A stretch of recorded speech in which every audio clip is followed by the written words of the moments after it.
Bismillahirrahmanirrahim. So because of my problems, it has been alluded or maybe done so to try to create instability in me that I am a subject of black magic or sorcery because the problems that I'm going through are too severe. The poverty is too acute, being that I'm inside the United States. Another thing, the Sudanese and Egyptians, they used to call me the Sufis. There was one in particularly, even in Europe, who was a European ancestor. They called me Sufi. They called me Mustajo, the Mustajo, meaning the guy, the one in a hurry. As my fellow Cancerian George W. Bush said, my fellow Cancerian, that I'm a man. George Bush said, I'm a man with an agenda, and I'm a man in a hurry. Yeah, meaning he's under pressure. He don't have a whole lot of time. And the president's ideals, George W. Bush, was very noble. I'm a man with an agenda, and I'm a man in a hurry. I'm the same thing. I'm a man with a noble agenda, not to harm people. And I'm in a hurry because I'm falling down in the hole. So these are my Al Ajwa, the Medina gifted to me by. I'm not going to tell you where he's from because it was a shock. When I found out where he was originally from, it was a shock. They usually don't help like this. And I'm in deep doo-doo, man. I'm in big trouble. And this is all by design, by a contrivance. Sneaky for Muslims, as Mrs. Alvarez, the staunch Catholic Christian, told me, my problems, the intimation, her gut, it started from Muslims. People within Islam who don't like me getting the favors and having access to the wealth, to the Bait al-Mal, a wealth that is hoarded up within Muslims like zakat and all that, which I'm eligible for. They don't like me having access to it. In other words, Mrs. Alvarez says the energy, the vibration that she saw in her spirit is they don't like me having access as a freeloader for into zakat and sadaqah. They don't feel I have a right to it. They don't want me to have a right to it. To sadaqah and to charity. They don't want me to have a right to it. They want to run me out of Islam. Muslims want to run me out of Islam. Yeah. Ms. Alvarez told me that. And this is she's a staunch Catholic, man. A non-Muslim, but she didn't like, she said, stop asking questions. Yeah, don't. No, she didn't tell me just like that, but she told me I can't take too much of these questions because they drain her. And then I asked her about Israel. I said, is Israel involved? She said she shuddered. She never shuddered like that from her head to her toe. When I mentioned what was going on in security, people visiting her house, and all my credentials being taken away, she said she never shook and shuddered like that. And it's not at Israel's fault or that they're evil, and to be used for pogroms and anti-Semitism. See, these are the bad Jews. And no, they were brought in by other people. And the way they would sell it to them or Senator Feinstein is if you are a threat to their ethnic group. So they would sell you as the package. The target, they would go to the Israelis or the good Senator Feinstein. They'll say this guy is anti-Semite, or he's Muslim and he's anti-Jewish. Yeah. They would sell that to them so that they can sign off secret programs to assassinate you or to have you detained or to have you tortured to death or into a vegetable state. I'm telling you, man, they'll sign off on that, man, thinking that you are anti-Jewish. Well, I'm the product of Jewish education, Jewish influence education. I'm the product of that, bro, and Jewish intellectualism. But the people would go that and sell, and who would do that? You want to know who would do that? Fellow Muslims, particularly people from Egypt, Pakistan, even dark Nubic Sudan, who think they are better. The dark Nubic Sudan, which they're really, a lot of them are big-bodied Egyptians. That's why the Egyptians look at Sudanese like children.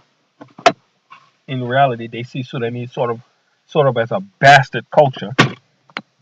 The Mediterranean European Egyptians looked at Sudanese as if they were a bastardized version of Egypt. In reality, as a part of Lower Egypt. That's how they still look at Sudanese. So some Sudanese like that bastardization and association with Egypt because the more Arabanized they have a strong inferiority complex in Sudan. The more Arabanized you look in features, the better your monitoring other access was in contemporary Sudan of old, even under the British Raj and Pasha and all those kind of eras. You access better. You're also more accessible and able to speak directly with the British master class the Lord and General and all that kind of class and all of that. And there are Sudanese, a number of them who are actually mixed with British. They're actually mixed with the British. They are mixed with British blood. Sudanese. There's a number of them that are mixed with British to this day. Some of them mixed with Yahoo. Even Somalia. We're not saying there's anything bad about that, but there are even Somalis that are mixed that have Jewish ancestry. People know the Somali. They told me. I even forgot. They told me who they were. Their last name. They're actually Jewish and they keep it secret. But they're Somali, but they're really Jewish. Like Sephardic bloodline.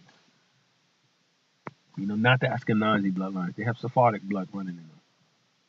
They're really Jewish. So that being said, the Sudanese have a deep complex, and I didn't know that, and I learned that the hard way. So my physical features are considered the lowest, the most despised type of physical features. Well, even though there is a surface fraternity and it's deep in the Sudanese, because I'm speaking ill of them, they are very, very generous. Like I said, in Ramadan, one brother who didn't know me at all, one Sudanese and the Indians spiritually had to updo him. They had to upend him or up. I forget what you do when you try to compete with somebody, spiritually. But he had met me in Ramadan, and what he did, he had given me $100. He had given me $100 US, and he didn't even know me, and he handed me $100. When I told him that I was trying to leave to come to Los Angeles, so I could go to truck driving school in Commerce. He gave me $100. And I was wishing that I had a car so I didn't have to walk around San Jose. See, this woman here is walking in the dark. She's wearing a hijab. She's carrying an umbrella, and she's carrying a knapsack and walking around. And I don't know if she walks around and sleeps like that all night. It's the weirdest situation I ever seen because I have no idea where she sleeps and where this woman lives. I have no idea where this woman lives, man. And it would be a crime if she actually does talk. Yeah, if she actually knows how to speak, it would be a crime for Muslims to let her live like that out here in the streets of Cypress, California. It would actually be a crime. You can't see her because the sensor on this tablet is not dark enough. It's not sensitive enough. But she's standing on the side of the masjid, which is the east-facing wall, standing there in the dark and looking and staring in my direction, towards the parking lot and also towards my direction. The creepiest, weirdest woman that I've ever seen in my life. Weird, very creepy. And you speak to her, she won't speak. She won't even return the salams. Weird people like that. So men and women, when you offer the salams, even if you're a person I don't like, I have to return it. Even if you're a jinn, man, and I hear you give salams, I have to return the salams to you. Not alluding to that even if you're a jinn, like a jinn is bad. No, jinn were here before us. What I got, I see you as a jinn, as otherworldly. I have to give you the salam, man. You got to return it. The salam. It's wajib, man. These people, man. People out here saying they're mad. Oh, yeah. See, and what she does, she looks in the window, and now she's walked around, and she's going to walk towards the woman's door. And the guy that opens up the masjid, he doesn't open the woman's door because women usually don't come. So I have no idea what her intention is, either to go in or to have a place to sit and rest, or to just stand outside. But it's 5:03 a.m. I think Salah is 5:30. I think the Salah is 5:30. I think the Salah is 5:30.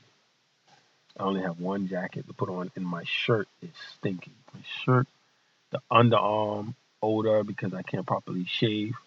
Body cavity, the shower there is not clean. My is stinking, and I have to put on a clean, good jacket over a stinking, smelly shirt. I hate doing that, man. Yeah, that's something I really don't like, man. See, a lot of dark-skinned Afro-Ethnic people, we don't like being dirty and filthy. We don't like it. It really hurts us very badly not to wash up. This is another crime of this society.